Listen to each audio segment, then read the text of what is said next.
2016? Okay. When you're watching this film, one thing that I can say is just watch the body language of this person. Now, plant the idea into the audience's mind is by having the protagonist or whoever tell another character in the film what's going to happen. And in that way, we're able to understand what's going on. So she knew if she were to interfere and call him by his full name, that will seriously destroy his brain.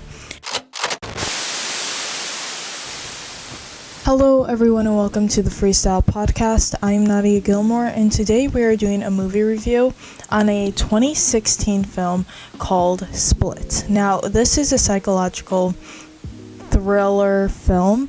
In a way it could be a horror film, but it's not. To be fully honest, I think if you want to title a movie a horror film, it needs to be demonic. I don't understand as to why I came up with that mindset. But I've always thought if it's a horror film, it's got to be demonic, because that's the only thing that justifies labeling something as strong as a word. Oh, I just realized it was a 2016 film. I thought it was newer, but I remember Anya Taylor is in it, and Anya Taylor-Joy, and she was pretty young in the film. So with that idea, I guess I visually had the mindset of it being a newer film based off of how good the quality was. But yeah, I forgot that she was in it. So it's a 2016 film. It was a phenomenal film. It was so good. Anyways, we'll get into it. I'm so excited because this is one of my favorite movies. I mentioned it in my last movie review video that I love a good psychological thriller, suspenseful film, something that really gets your mind thinking. And this does, when it makes you question reality and it makes you think about something new, a different perspective on something that you've never really considered to be a threat or a problem in society, then that's really amazing when it can give you those new ideas that makes you in a way paranoid. I kind of enjoy that feeling because I don't know, I just enjoy feeling something. I sound emo. I enjoy feeling something. No, I just really like when a creative person is able to bring their work to life in a way that makes others feel it in such a strong way. It's very powerful and amazing. That's something that I gravitate towards with film, is how you can truly make people feel anything that you want them to feel if you are great at delivering it. So the director, the writer, the actor, James, he did a phenomenal job. He definitely deserved an Emmy or an Oscar. I don't know if he did win anything from that film, but he deserves it. He literally played 26 different characters. I mean, the character in the film, the protagonist, supposedly he had schizophrenia and bipolar, multiple personalities, but there were 26 different personalities. I don't think they showed all 26. They just showed a few. There were like 5 that they showed, and then 2 extra ones, but it was only in a video. So yeah, it was so good. So I want to go in order. When I watch the movie, I kind of take notes. So I'm gonna read the notes and see if I understand them. Sometimes I don't even know what I wrote. Okay.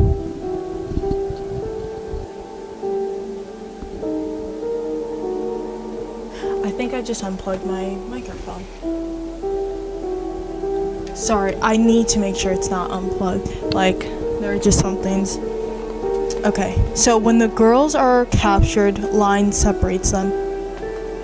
I got a notification. Sorry, normally I'm not jumping on it, but I want to see if this person got back to me. So yeah, so in the film, when the girls are captured, there are 3 girls that get captured, and there's a line. I don't know if this was intentional or if it was a coincidence, but there's a line that separates them. In this situation, I believe the director had used this line to separate from who's going to survive or who has the same mindset. So this line was basically, it was, I think, a wooden part on the wall. So there were two girls on one side and Anya Taylor-Joy on the other side, and there was like this line, and it instantly, my eyes gravitated towards it, because this is my second time watching the film, so I'm trying to pick up on everything because I knew I wanted to do a movie review. So that, for some reason, it just stuck out. For the first time watching the film, I was trying to understand everything, so I didn't really see those key moments, but I do believe that the director had put that in there to separate the girls either by their mindset or who is going to survive. I love it. I love it. I can't say it. I can't say it enough. I love it when directors actually show what's going to happen in the beginning of the film. Like Midsummer, I believe on the wall there was paintings that basically say what's going to happen in the film. And when you're watching a film, you don't really realize that. You don't take in all those like key details, and it's hard to memorize an entire painting. So it's really cool because I think that the director had intentionally did this to say, this is what's going to happen. You're going to make it, you're not. Or she has a certain survival mindset. These two are selfish. I don't know, because they kind of, I will explain, but they were kind of very selfish and unintelligent when it came to surviving. Unlike Anya Taylor-Joy, she was brilliant throughout the film. I have to give it to them. The film is just so good. Normally I don't really praise films this much. Trap was good, but not this good. I don't think there are many films that reach this level. Split, the directors, the writers, the actors and actresses, like, kudos to all of them, because they really put this film together and brought it to life in a way that's just so mesmerizing, intriguing, and something you want more of. Okay, I'm gonna respond because it is almost 1 a.m.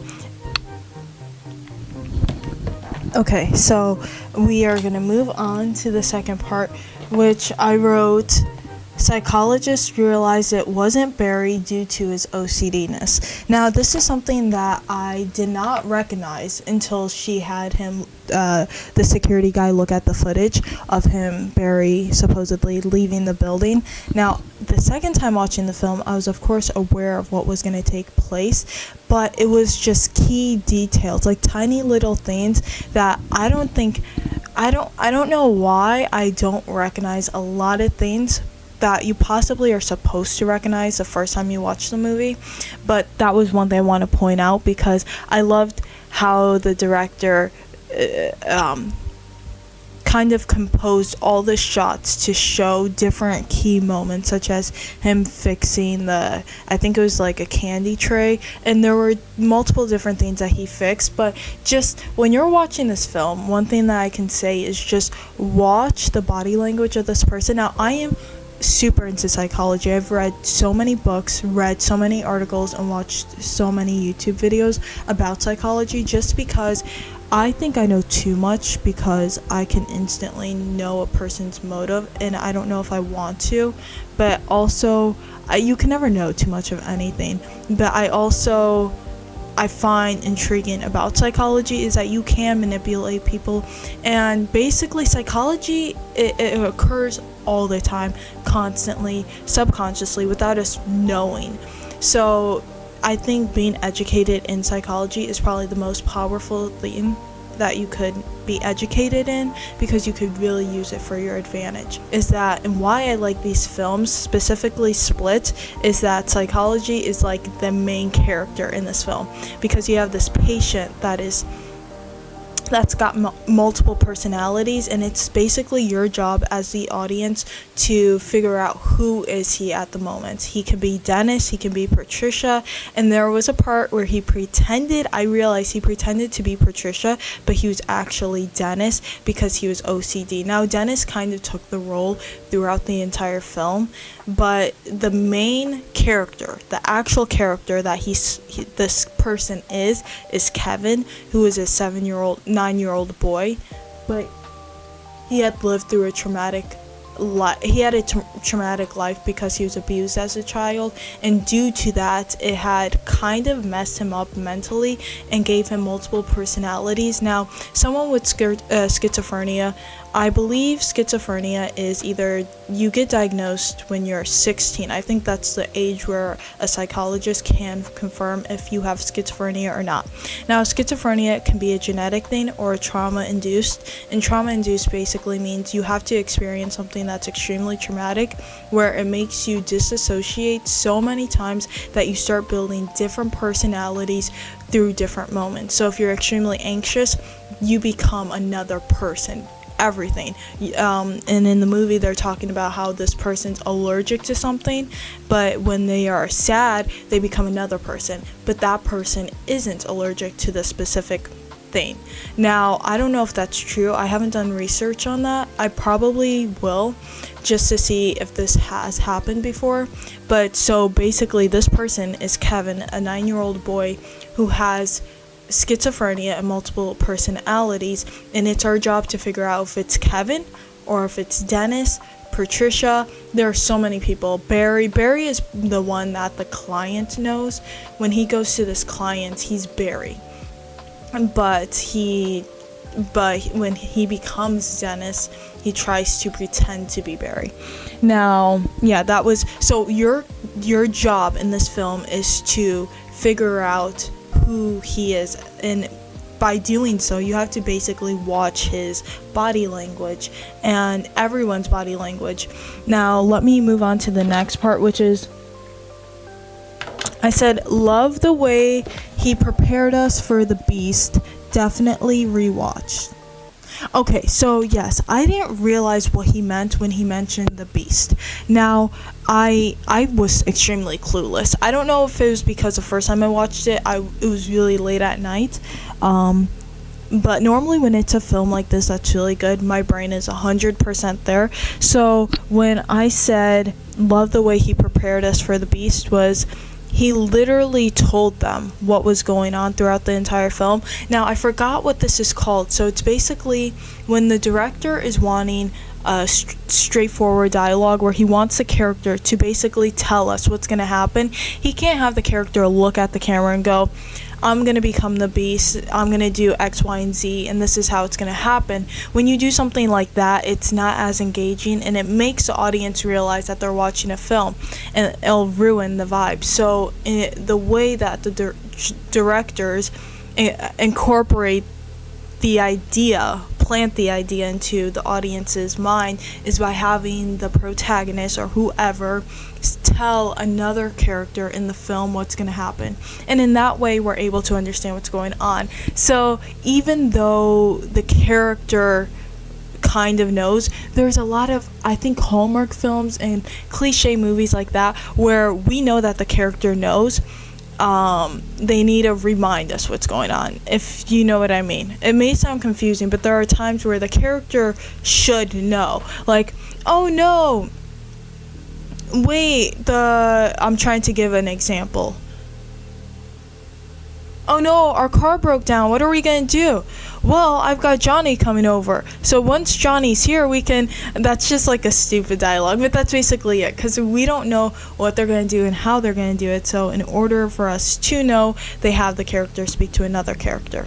So anyways, they have that happen a lot, and the way that he does it is so compelling. Now, I will have to give this to not the director, but to the actor, James McAvoy. I'm terribly sorry if I got your last name wrong, but James did a phenomenal job bringing this film to life. Now, let's move on to the other things I've written, because I have like 2 pages. I want to get through this. This guy is coming for you. Trigger him to get more out instead of taking advantage. Okay, so yes. So Anna Taylor-Joy. I'm just going to call her Anna, or Taylor or Joy. Anyways, when she was speaking to the 9-year-old boy, she initially told the girls that we cannot overtake this man. He is way too strong for us, even if we try, because I literally saw him body slam you to the bed. There's no way that we can physically take advantage of this man. Now, when he was a 9-year-old boy, she didn't realize that he didn't have the strength, but she could have ran out the door. I think she noticed that there was a second door that was locked because a other girl told her. But in that situation, she didn't try to take advantage of the boy because she knew that that was useless. Now, to us as the audience, the first thing I said was, why doesn't she try to leave? Why doesn't she try to negotiate with this kid? Because the kid is obviously unintelligent and she can take advantage of him. But she knew there was obviously something mentally wrong with this guy, and if she even slightly tries to take advantage of him, it could trigger him to becoming a different person, and that person would overtake them. Now, instead, she had decided to tell him that they were coming for him. Now, one thing I realized in the second time of watching it was she was so advanced in the way of knowing the beast, because she already knew that Dennis was trying to protect Kevin. They were all trying to protect Kevin because that's basically his brain trying to protect him, but his brain is split up into multiple personalities. So when she says they are coming for him, she was literally telling him the truth. But what was astonishing was, how did she know so much already? Now, this is probably going to be a long video. I'll try to speed this up. Okay, and then she realized, I forgot what she did. She pushed him away or shut the door, but then she realized that when your character shifts to a younger person, you embody everything of a younger person, such as the strength of a 9-year-old. That was really interesting. I loved how they incorporated that. There's 23 identities that Kevin has. Okay, yeah. So Dennis is the OCD one. Barry is the designer. Kevin is a main character. He's an actual person, but the others is a made-up fictional thing that the brain had decided to create to protect him. Because when your brain could only take in so much trauma before it does something to help you get through it. And for him, it created multiple identities and personalities. Okay, and I loved so much how the psychologist knew to back off, because she was like, no, you're not Barry. You're not acting like Barry. You're giving me so many signs to tell me that you are not Barry. You are 100% Dennis. Dennis, speak to me. Wait, hold on. I don't think she knew it was Dennis. She didn't know who she was speaking with, but she knew it was not Barry.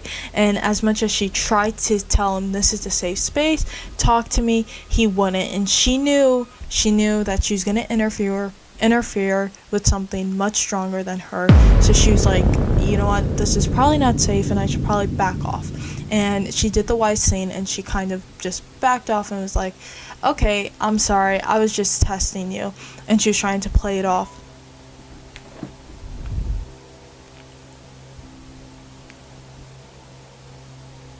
Can't remember, what was it we talked about? Okay. What was I talking about? Oh, she knew to back off, which I really appreciate it, because sometimes characters in movies, it drives me insane. I'm like, okay, if you want to survive, don't act like an idiot. You're obviously triggering this person into killing you, so why don't you just back off a little bit? There are so many times where that does take place, and when the psychologist backed off, it was such a relief for me, because I'm like, obviously he's not liking this. He's not admitting to you that he's not who he claims to be. And yeah, so sorry, I'm wanting to get this video done.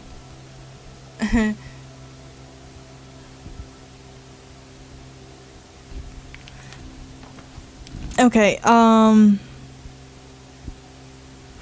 now the uncle randomly coming in. Now, okay, I don't know what it is.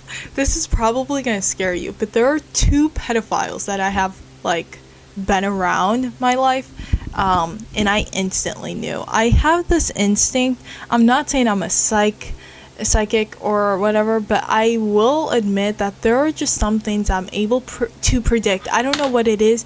There were a few things that just took place, and I knew it was going to happen before it did, just because I had like a weird feeling about it.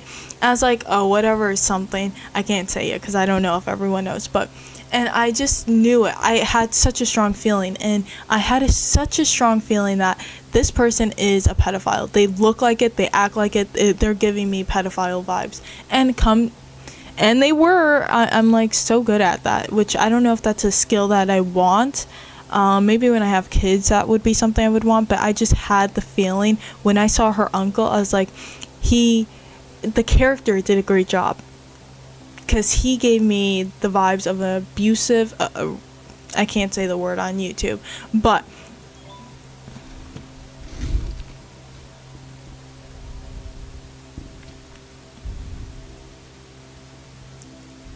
yeah, sorry, I forgot I'm still recording. I'll reply to him later. So yeah, and that's I instantly had a huge feeling that he was. And later on in the film, it never shows him doing it, but it definitely gives you enough to know he did something to Anna Taylor. Anyway, so Anna, and the next thing I wrote was, Anna knew it was Dennis, not Patricia, due to the OCD sandwich, yes, and knew based off of what Kevin said it wasn't going to be easy to leave. Now, when Kevin was speaking to them, he was basically telling, oh my gosh, I don't even know what I'm talking about now. I probably should respond because, oh my gosh, no, I need to finish this. Okay, so Kevin was telling them, he was telling Anna a lot of things about what to be careful of, and she knew instantly that leaving at that moment wasn't going to be a brilliant idea. Now I'm trying to, Jessica, so her name was Marisa, the mixed lady. She was trying to overtake Patricia because in her mind she thought she could, but Anna Taylor knew that it was not Patricia. It was indeed Dennis pretending to be Patricia, because Dennis is the OCD one, and when he cut it wasn't like perfectly straight. It was kind of crooked in a way, and I want to respond to this text. Hold on.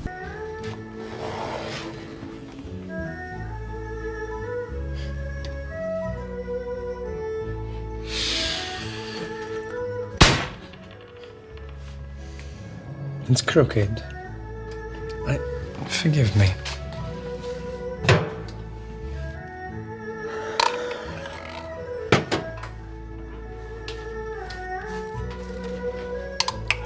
I don't know if you know, but tigers have only 30 teeth. That's 12 less than a dog. I thought that was a fun fact.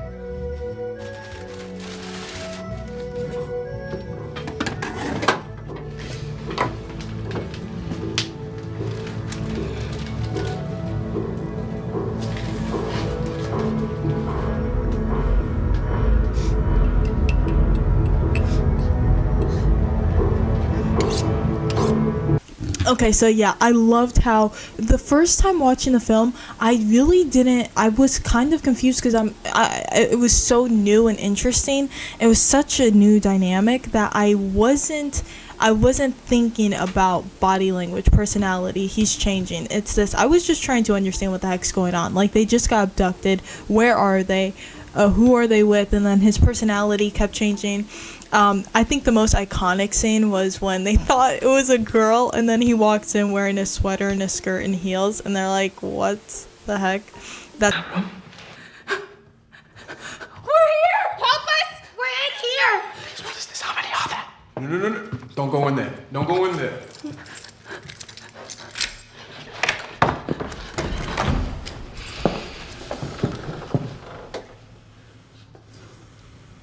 Don't worry. I'll talk to him. He listens to me.